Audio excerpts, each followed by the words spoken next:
Hey, so does anybody know who Robin Williams is? He was an actor that was kind of big in the 90s, and he was one of my favorite actors growing up because of one reason, really. My grandma, do you guys know what a VHS is? You do? You do? Oh, okay. Well, back in the day, if you want to watch a movie at your house, you had to, own it. You couldn't just stream it or do it. You actually had to have the movie to watch it. And so Robin Williams became one of my favorite actors growing up because I just would go to my grandma's house, and she only had Robin Williams movies. She had Mrs. Doubtfire, Peter Pan, The Hook. And so I just used to love him, and he was really funny. And he said this growing up, and I was watching this documentary. He talked about how early on in his childhood, he had a fear of abandonment early on. And that he saw that the stage, him and his acting career, became a place where he felt loved, he felt valued, he felt accepted. And the need of performance made him feel loved. And in the documentary, I was watching it a few years back, he says, you're only given a spark of madness. And if you lose it, you're nothing. And it's so tragic because those thoughts led him to actually take his own life. And when I remember in 2014, when I found out he took his own life, it hit me really hard. Because I was like, man, this is the guy I looked up to. He was really funny. And he struggled with suicide. And suicide is really high amongst you guys. An article from CDC says that it's increased 56% in this decade. That students want to take their own life, and I know this really well personally. About a year ago, a little bit over a year ago, on June 5th, was it June 5th? Yeah. My friend Nico took his own life. And he was 16 years old, and he was in my youth group I was a part of in New York, and I loved the dude, and he was just every time he came in, he was super happy and exciting, and he was just so funny. And as a leader, when he did stupid things and they were just so funny, I had to reprimand them, but he was just so funny while doing it. But he battled with depression. He battled with anxiety and listened to some pretty depressing voices, and he took his life a year ago. And I remember getting the text saying that he took his own life, and it rocked my world. And I remember it was really hard for my friend group and the leaders especially to go through that season. And so I know what it's like, and I know some of you here in this room struggle with those thoughts.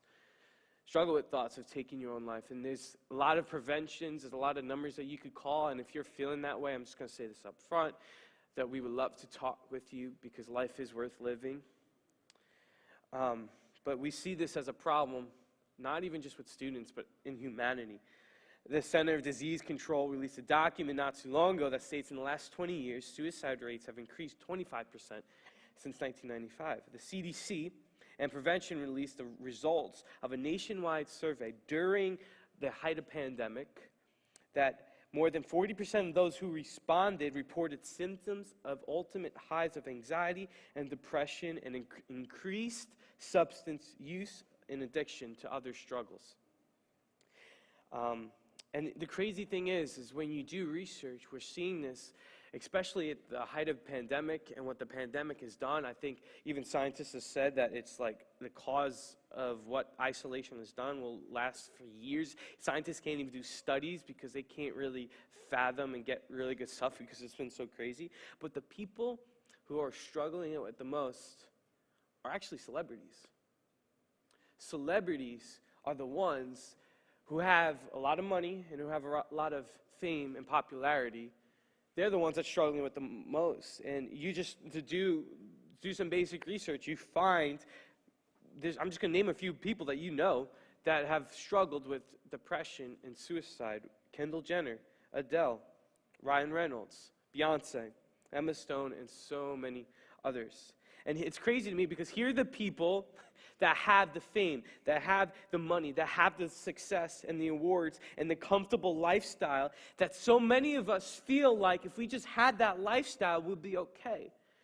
And I don't want to paint a brush over everyone has a story, everyone has their own situation, but I think that's a lot of us here in this room. Man, if I just was at that place in life, if I just had those possessions, if I just had that money, if I just had that acceptance, then life is worth living. But it's crazy to me that people that had that the most are not okay and are struggling with suicide. And this is a problem. And I'm sitting back, I'm like, how do we deal with this huge problem and this huge epidemic? What can fix this problem? It's interesting, Abraham Lincoln, a man who had great political success, you have heard this name before, he's done amazing things when he was a president. Once he signed the Emancipation Proclamation, one of the first things he did, he went to a conversation that he had a conversation with a dear friend, and he thanked him for telling him not to take his own life. That Abraham Lincoln, one of the greatest presidents of all time, had thoughts of suicide. He got to a place with a bad relational breakup, the stress of work, produced a cocktail, and he didn't want to live his life anymore. And it was only because, listen to this, it was only because he was in a group of dear friends that loved him, that got him, and that now we have his life and the impact that he made. What kept Abraham Lincoln alive was a community where he felt he belonged to and that he could fall back on. And as I'm thinking about you guys, and I've seen, it seems like what I think one of the most daily powerful forces that you guys are struggling with here tonight is the force of loneliness. And it's crazy, during COVID, that was people, and surveys been done, that now 61% during COVID of adults and young adults in the United States feel lonely. And it's crazy, and I look at this, I look at our culture, loneliness and depression and the glorification of death are hallmarks of our culture. They're just staples. It's just given. And with all these problems and all the suffering, I think what God is trying to get us to realize tonight, and all the pain and all the suffering that comes with that, is that what we have, if you're writing notes, if you're taking notes, write this down. What we have and what we do cannot create a fulfillment life. That what we have and what we do simply cannot create a fulfilling life. It's not sufficient enough. What you have and what you do with your life cannot satisfy your life. What determines, write this down if you're taking notes, what determines the fulfillment of your life is what you believe. What you believe will help you live. Because what you have is not sufficient enough for a whole life. And so I want to ask the question tonight, what do you believe in? Like, what do you believe life is all about? Because I believe this, if you can change the way, what you believe, you could change the way you live. Because if your beliefs are hooked into something that is temporary, that can go, because here's the deal, money goes, friends go, things break. We need our lives anchored in something a lot stronger. So what do you believe in tonight? The American Public Science Review published an article in 2012 that I remind myself daily of the power of belief. Psychologist Robert Woodbury did a decade of research studying the missionary impact of the health of nations. This dude wasn't a Christian, and it wasn't a Christian study, but he just wanted to see what happened in missionaries and nations. And what he did, his research blew him away. And in the article, he said it hit him like an atomic bomb. He said the work of missionaries turns out to be the single largest factor in the ensuring health of nations. And what he found was in different areas where there were Protestant missionaries, they had a higher significance of presence of better economical development, better health, infant mortality rate was low, lower corruption in government, higher literacy rates, higher educational rates, and so much more. And he said, and what shocked him was, he said that this doesn't happen everywhere with any type of missionary. He said, and he coined a phrase that's never been used before. He said, there's this group of people called conversionary Protestants. And what he means by that is that the people who believed that God changes you from the inside, that if God can change your beliefs, that could change the way you live, that those type of people produced incredible results. He said most of these missionaries weren't political activists, but reform came through them. He said it came through the back door. And he said a lot of these positive outcomes weren't necessarily intended because they focused on the heart, which I say that's wrong.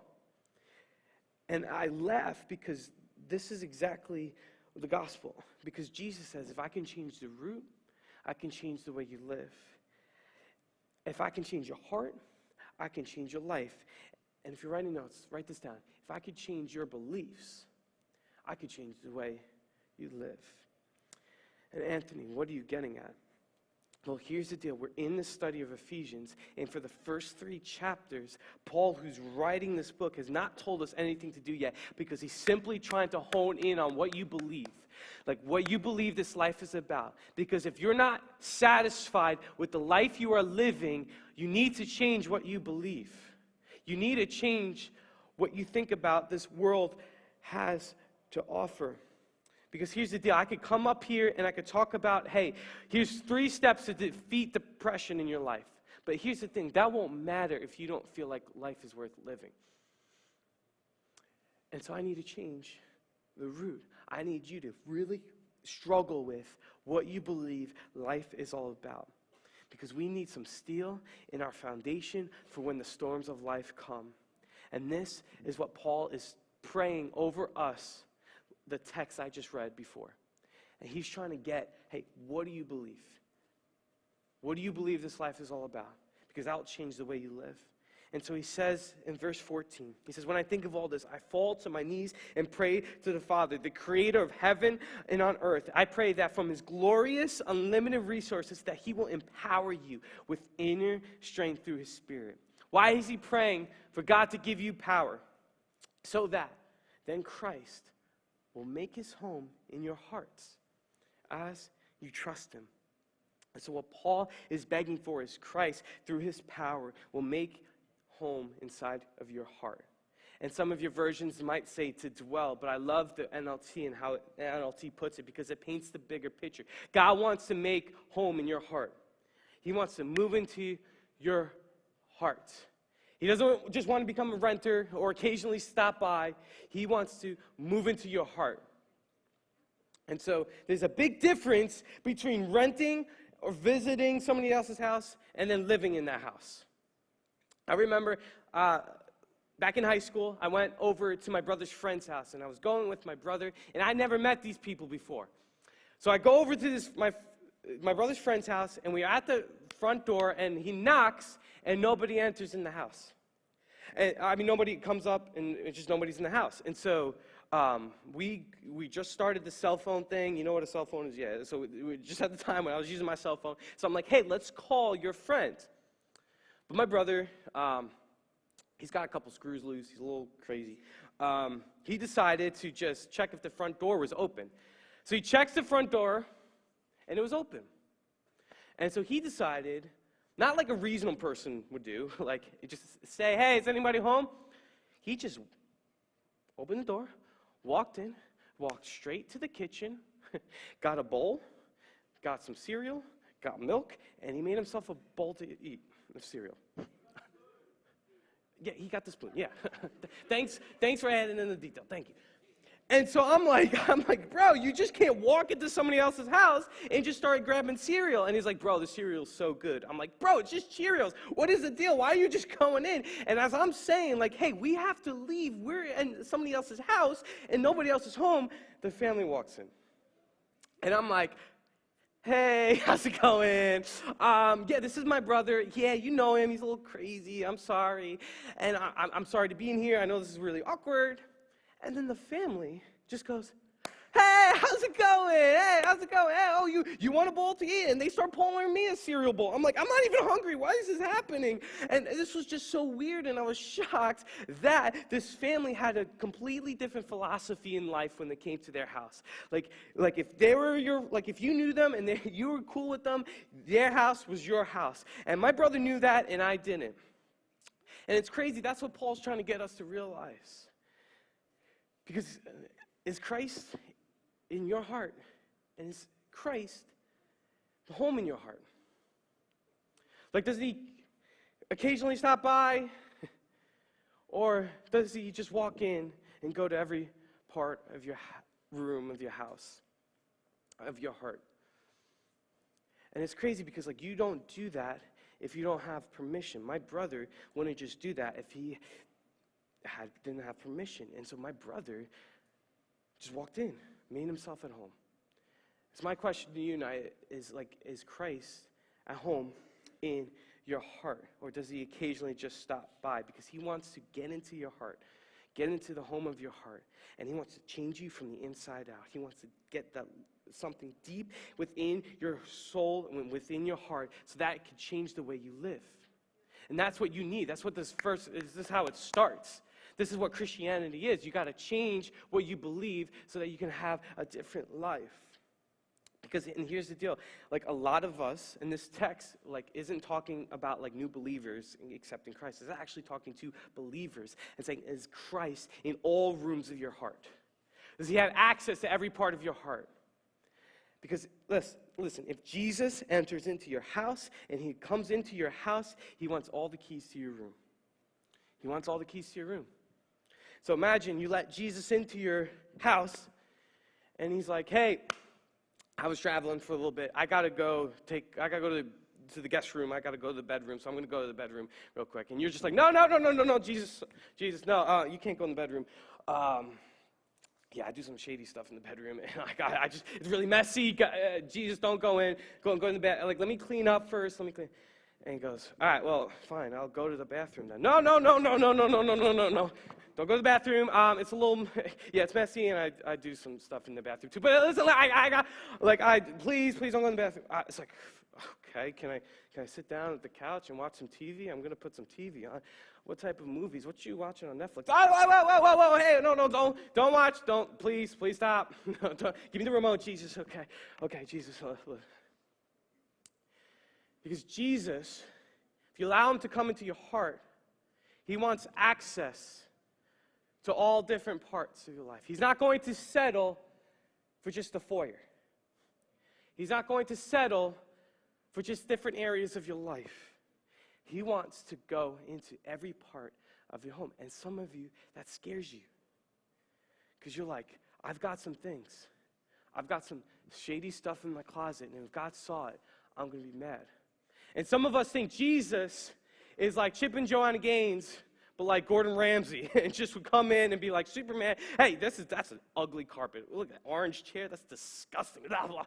And we're afraid that Jesus is going to come in when we allow him to come into our hearts and into our home, that he's just going to be super mad and super judgmental and just super frustrating. And the crazy thing is, what Paul is trying to get us to realize, that no, actually, Jesus, he was a carpenter. And he believes this, that if he can get into your house, he can do some things. And we're scared because, oh no, I don't want him to do things because he's going to be mad at me. But look what Paul says. He says, look, and may you have the power to understand, as all God's people should, how wide, how long, how high, and how deep his love is. And may you experience the love of Christ, though it is too great to understand fully. And that you will be made complete with all the fullness of life and the power that comes from God. And see, we're scared because we think God is an angry dude, and if we allow him to some dark places in our hearts, that he's just going to be mad and judgmental. But what Paul's trying to get you to realize is that he's going to come and he's going to love you, because he's going to come and he's going to rearrange some furniture. Not to be angry at you, not to just say, no, this is ugly design. No, he wants to come in because he wants to change the way you live. And he knows he's got to come into some scary things in your heart, but he wants to change it from the inside out because he wants you to flourish in society. He wants you to thrive in society. He doesn't want you to just survive. He wants you to thrive. And he needs to get into your heart. And some of you have not allowed God into some areas in your life. That you're okay with Wednesday nights. And some of you, you're okay with Sundays. But man, Friday night, that's for me and the boys. And that's what I do, my own thing. And you know what? God, yeah, I can pray before I eat. I can go to church. I could go to this building. But man, I'm going to do whatever I want. I'm going to smoke whatever I want. I'm going to hook up with whoever I want to hook up with. I'm going to do what I want to do because I'm not allowing you into all the rooms in my life and all the rooms in my heart. And what Jesus is trying to get us to realize is that, man, we go to these things and we're scared and we're insecure. But the thing is, there's a lot of plumbing issues in your house. There's a lot of things that need to be fixed. And Jesus is a carpenter, and his love will make you complete. Write this down if you're taking notes. The love from God makes you fulfilled. It makes you strong. It makes you good. So are you in lack? Do you feel like something's missing? Do you feel like you need something more out of life? If you feel like life is not worth living, but the thing is, when you allow Jesus into your heart and into your home of your life and you let him go to certain areas, man, you'll start to see who comes in and he starts changing you, and he'll start to change the way you live. And some of you are like, okay, I get it, the love of God, yeah, God loves me. But actually, there's something deeper going on in this text. A lot of people miss it. A lot of people think that this is just actually an individual relationship or love that God gives. But actually, it's something more profound. And most people miss this when reading the passage. But this love doesn't only play out individually, but works itself out in a community. Gallup did a recent poll of Americans. Because of the pandemic, and every demographic, mental health has gone down in every category. From male to female, Republican, Democrat, all races, all ages, you name it, except for one category.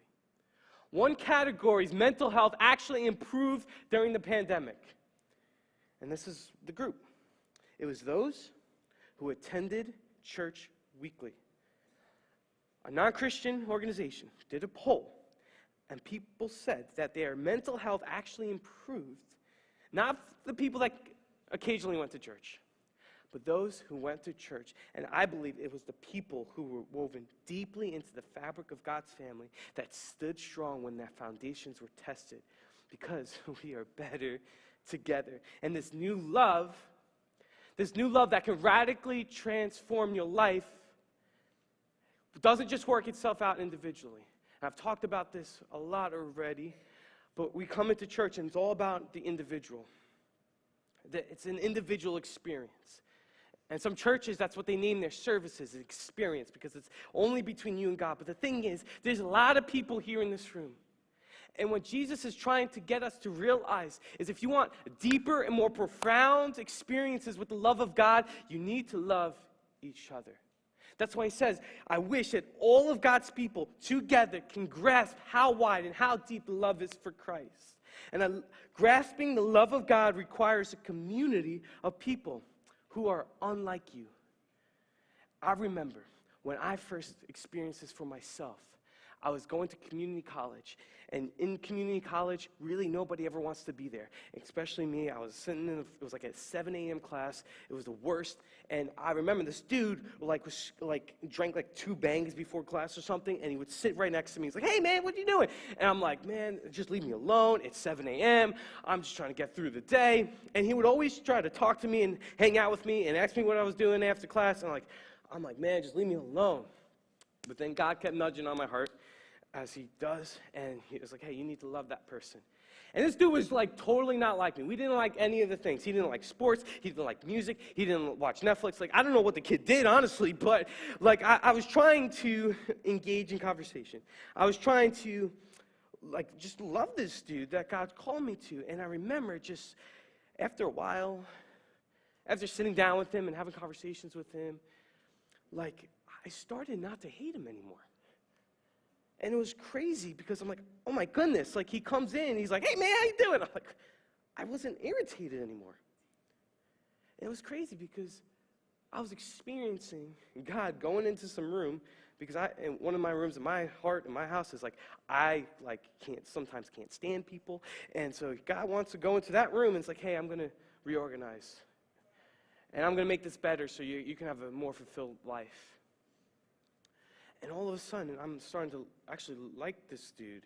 And yeah, we didn't get along and everything, but man, I saw that there was a whole dimension of God's love that I just didn't experience without him.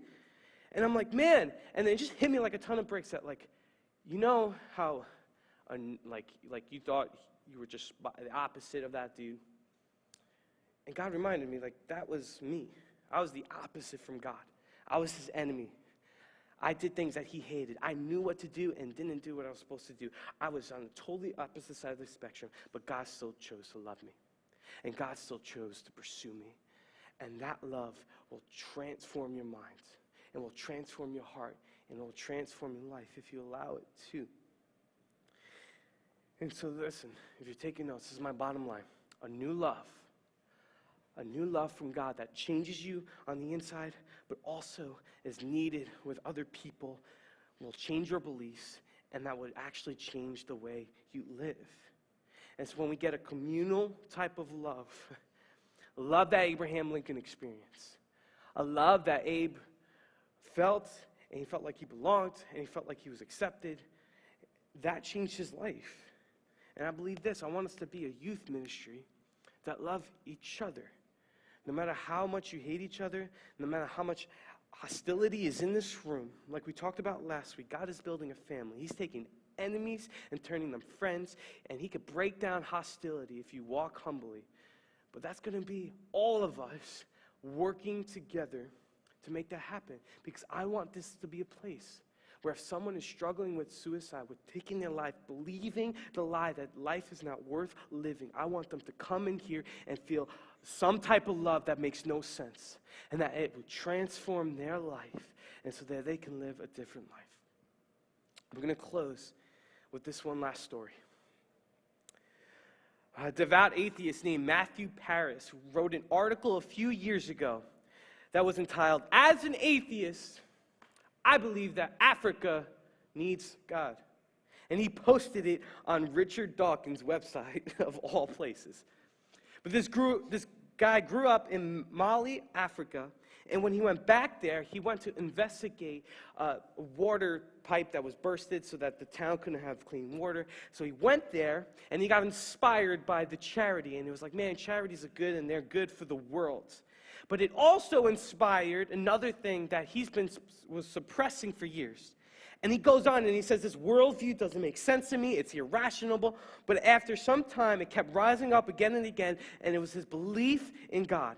And he became convinced, an atheist, that the enormous contribution that Christianity evangelism makes in Africa, better than any government program, better than any educational program, or anything else. He said that Africa, Christianity changes people's hearts. It brings spiritual transformation. The rebirth is real and the change is good. He said he used to avoid the truth by just applauding the practical work of missionaries.